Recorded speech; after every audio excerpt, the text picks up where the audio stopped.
राधे राधे दोस्तों, जय Shri Krishna. Good morning.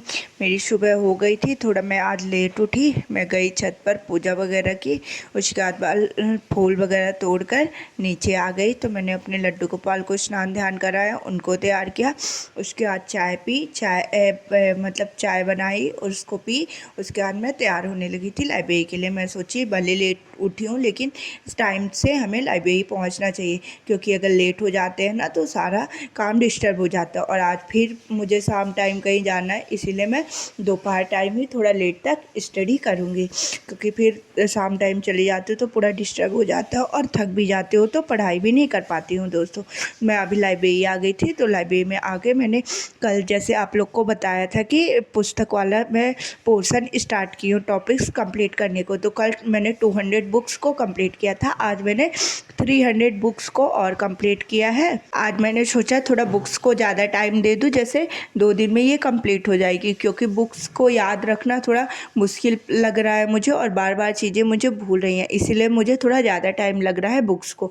यदि कोई भी टॉपिक टफ लगता है आपको तो जितना टाइम लगे उसमें लगाइए, लेकिन उसको कंप्लीट अच्छे से करिए दोस्तों। इसीलिए मैं बुक्स में थोड़ा ज़्यादा टाइम लगा के उसे अच्छे से कंप्लीट कर रही हूँ सारी चीज़ों को। तो इम्पॉर्टेंट बुक्स मैं आप लोगों से पूछती हूँ, आप लोग कमेंट बॉक्स में आंसर बताइए।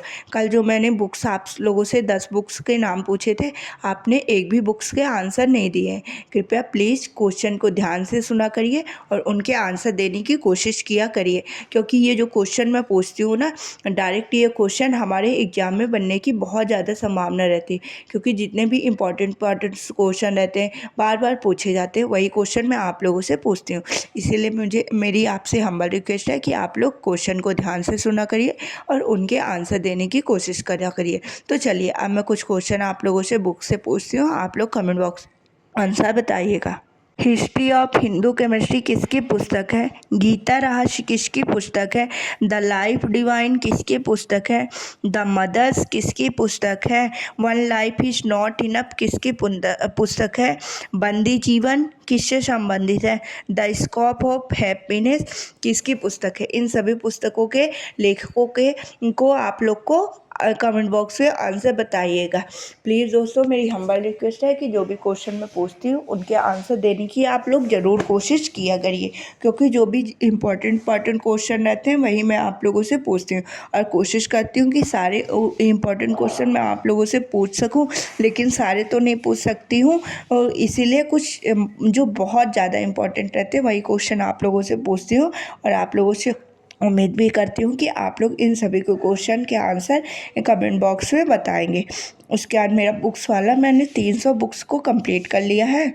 फिर मैंने बायो पढ़ने लगा था। बायो में मैंने आज ऊतक चैप्टर को पढ़ा है। मैं बायो में एक एक चैप्टर वाइज कंप्लीट कर रही हूँ। आप लोग भी जैसे जैसे मैं जो जो चैप्टर बताती जाती हूँ आप लोग भी अपने वही चैप्टर कंप्लीट करते जाइए, क्योंकि साइंस हमारे एनटीपीसी के मतलब रेलवे का कोई भी एग्ज़ाम हो, आपको तो पता है साइंस का पोर्शन बहुत अच्छा रहता है। पहले मैं बायो कंप्लीट करूँगी, उसके बाद फिजिक्स, फिर केमिस्ट्री। फिजिक्स भी अच्छी खासी पूछता है, मतलब एनटीपीसी और ग्रुप डी में तो और भी ज़्यादा भर भर के, इसलिए हमें अपने साइंस वाले पोर्शन को मजबूत करता है दोस्तों।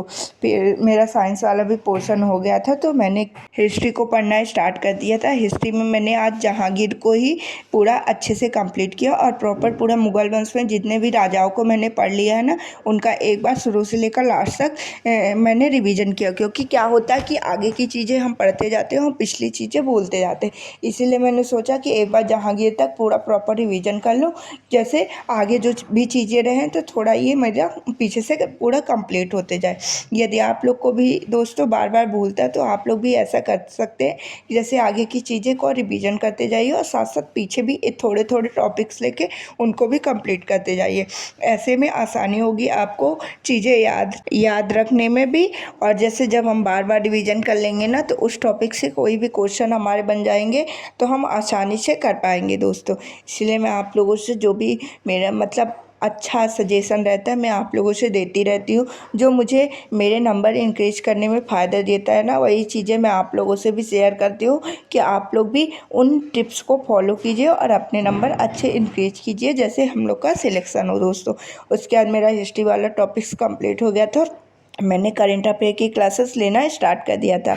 आप लोग को तो पता है कि मैं करंट अफेयर की क्लासेस डेली लेती हूँ। आप लोगों से भी मेरी हम्बल रिक्वेस्ट है, आप लोग करंट अफेयर की क्लासेस डेली लिया करिए, क्योंकि करंट अफेयर की क्लासेस लेने से हमारे जो मतलब जीके वाला पोर्शन रहता है ना, वो बहुत अच्छा हो जाएगा। और जीके वाले पोर्शन में मान लीजिए अभी आपके 40 में 25 नंबर बन रहे हैं यदि आप करंट अफेयर की क्लासेस नहीं ले रहे हैं। ये मैं मतलब 100% बोल रही हूँ, अगर करंट अफेयर की क्लासेस लेने लगेंगे तो 30 से 32 नंबर आपके बनने लगेंगे दोस्तों।